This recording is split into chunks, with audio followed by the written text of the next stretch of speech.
So again, good morning. I come to you from a very winding road. I started out working with Fortune 50 companies in Washington, D.C., being an account executive, then becoming a military spouse after a military brat and living in over 27 different homes, started a stained glass studio, and then when we moved to York, I started becoming a volunteer and an advocate in the school system with my children and other children, and then worked in an alternative ed school, the wonderful Crispus Attucks, and leadership and character development. And I share that with you to say that I'm a person who understands systems from beginning to end. And I found myself so incredibly frustrated being an advocate and a bridge maker, hopefully, within the York City system.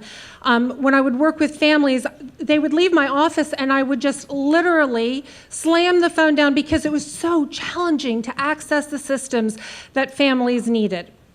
So I then began a journey of restorative practices, and restorative practices is the emerging social science that improves and repairs relationships between people and communities. The purpose is to build healthy communities with citizens, not two, not four, but with citizens who are healthy and empowered. And so then I found myself with 211. And you guys know it as the first directory previously in its previous iteration, but Contact Helpline is the amazing organization that I serve. That's the regional provider for your 211 services and Contact Helpline services. And our mission is we provide that service 24 hours a day, 7 days a week, every single day of the year, and mostly with volunteers who've been with Contact Helpline for over 25 years. People are so committed to this that we have a woman who moved to the Midwest and still gets on the phone at 3 o'clock in the morning from her Midwest home to provide the services for Contact Helpline. So again, we've been doing this since 1970 with highly trained volunteers whose job is not to fix or to give advice, but whose job is to listen and empower. And so we're an accredited organization. We're there 24/7, and we do the 211 side of it, which is information and referral, as well as the helpline. And then the other element is we are determined to be a collaborative partner within the regions that we serve. And that's kind of tough in Pennsylvania sometimes, but to be a collaborative partner. So if you need data for a grant application or for something that you're doing, we're the people that can help you out. If you have a special project, we are the people that can help you out with a phone team and a phone bank. Our main phone bank is in Harrisburg, and then we have a satellite office in York. And so like Pennsylvania, they love the service. I'm overly transparent. Pennsylvania wants services. They don't like to fund them. So it's a statewide database that we all pour into, but it's 6 regional providers that offer that service of curating the data as well as providing the phone service. Probably not the most efficient way to do things, but you know what? We're not here to complain. We're here to find solutions. So we are a 10-county regional provider. But if you have a family member, or I should say and when you have a family member, if they're in another part of the state, let's say you have a grandma who is in Pittsburgh and you're looking to see what dementia services might be available, you call us and we're able to plug you into what information is there in Pittsburgh, or you're incredibly frustrated and you just need a listening ear, then you're calling that 800 number, and we're there just to listen and to be that emotional support that you might need. Again, both phone calls are free and both phone calls are available at any point. So information and referral, we consider ourselves a gateway to the human services. It's a nationally recognized number, 211. It's free and accessible. Talk about empowerment. That's what we're all about. We're not there to do things for people. We're there to do things with people. And we offer a language line, again, that accessibility. And we're offering texting. The texting is only available, though, Monday through Friday from 8:30 to 4:30. Of course, you can always go online, and I'm getting there. What is the difference between us and Google? It's our detailed information. It's being able to share specifically what programs you might need. It's offering the eligibility factors, if there's fees, that contact information. But again, just that presence that if that's not quite the right fit for you, you know that you can call us back and we're there to help. So this is probably the least sexy thing that you will see in a long, long time. This is what our current database looks like. You can go online and start to access it. It's not exactly user-friendly and accessible, which is one of our mandates. And so through the amazing support of Michelle Havis's office in our York County Human Services Department, they made a huge commitment about 2 years ago. And it's really why I'm able to be standing here before you, is to fund to help fund my position so that we could get York County working better together. And through hundreds of volunteer hours, we were the pilot site. We are the pilot site, and you can go. Again, that's challenging to see, but I know that you'll have access to the slides. This is the pilot project that citizens from all over York County came together in focus group after focus group to work through how can we make this complicated data accessible to your case managers as well as your citizens who need just the full variety of community services to be an empowered, healthy citizen.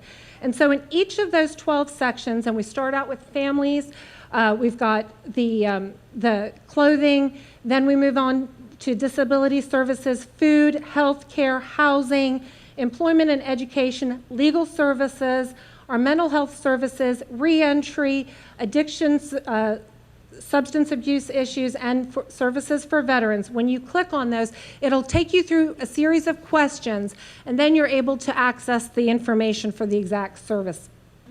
Again, call us if you need anything. That's always the skeleton that holds it all together is our phone specialist, but this starts to give a level of empowerment that our case managers and that our everyday citizen didn't normally have. They felt removed from the information. And so it's that collaboration with community, and again, overly transparent, but it wasn't until I started sending out emails that said, hey, this is a project that Michelle Havis's office is backing, that agencies started responding in a timely manner. So part of the message is we have to work together to get our agencies to offer the information, offer accurate information, and share with us when things change. And the more we can say that this may be the umbrella organization that services your little niche of the county, if we can all work together to make sure the information is accurate, the better off we'll all be. So when you find a service that you want, you're clicking on it, and then you're able to access all of the additional information that's there. Our updated service, if you are an agency that wants to do your job and help with data accuracy, you'll be able to email us in a much more efficient way. You'll be able to go on the listing and specifically change what you need to. I'll then get an email being able to review it, and then we can make it go online. But the service is so responsive. The Salvation Army is an amazing example of an agency that does it right. That you as an agency have the ability to turn it on and off your listing as you need to. You have the ability to say how many slots for a service you have available. We can track that down as referrals come in. And you also have the ability as an agency that you can become a partner subscriber, that if you are a case manager, you can have your own login and be able to take on the same role that our call specialists do, that you can be accessing your client's information, seeing where they're referred to. And as the state and everybody else is getting on board, the next level is you'll be able to see if they've accessed the service, if it was effective, or if an additional referral is needed. And you'll have all of that real-time data that's HIPAA and FERPA compliant. So again, information and referral for our basic needs and resources. Everybody kind of understands that we're that basic need, but what the message I'm hoping you'll take away today is that we go beyond basic needs that you think of. Utility assistance, heating and fuel assistance, rental assistance, which is huge, food pantry, shelters, and clothing. And sometimes we kind of take the brunt of it because we're information referral. We're not a direct provider.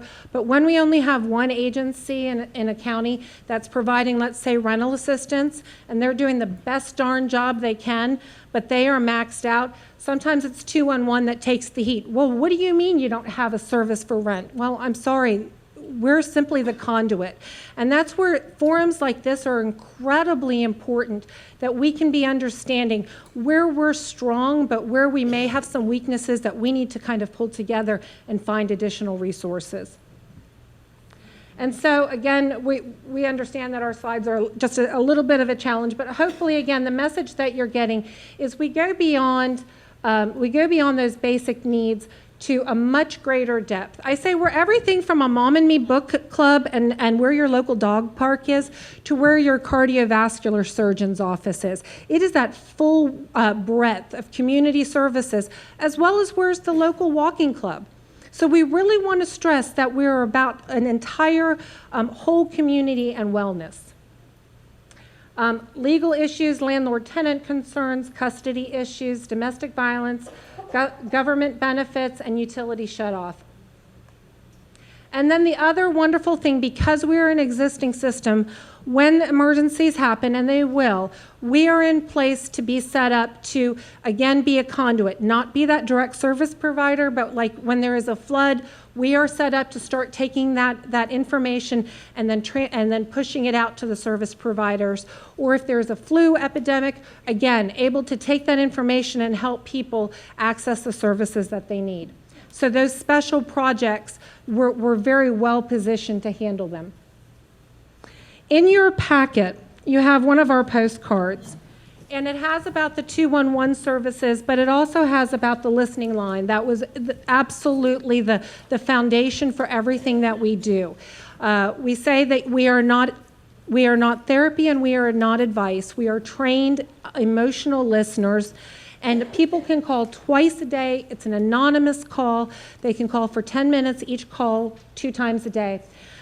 And most people think of it as what the clients and communities need, but what I want to share with you is most of you are in pretty intense service provider positions. This is a great resource for your own staff. It's a very supportive and restorative practice tool for your own staff that is getting vicariously traumatized on a daily basis. And again, it's not therapy. We want to encourage people to get the services they need with that, but that ability to close a door, call an 800 number, and truly vent and know that you're heard and it's a human being and not a computer is incredibly invaluable and an amazing tool to offer your own staff.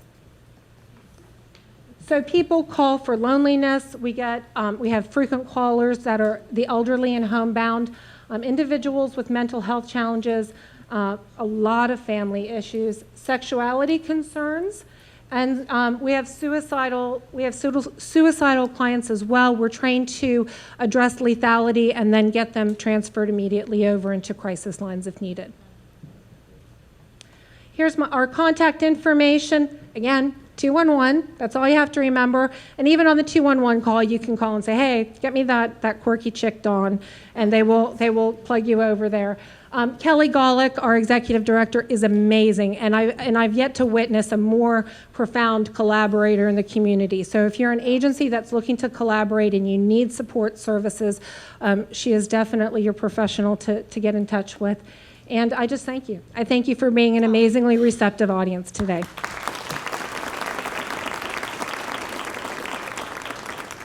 And I'm leaving the clicker. I have a tendency to take things.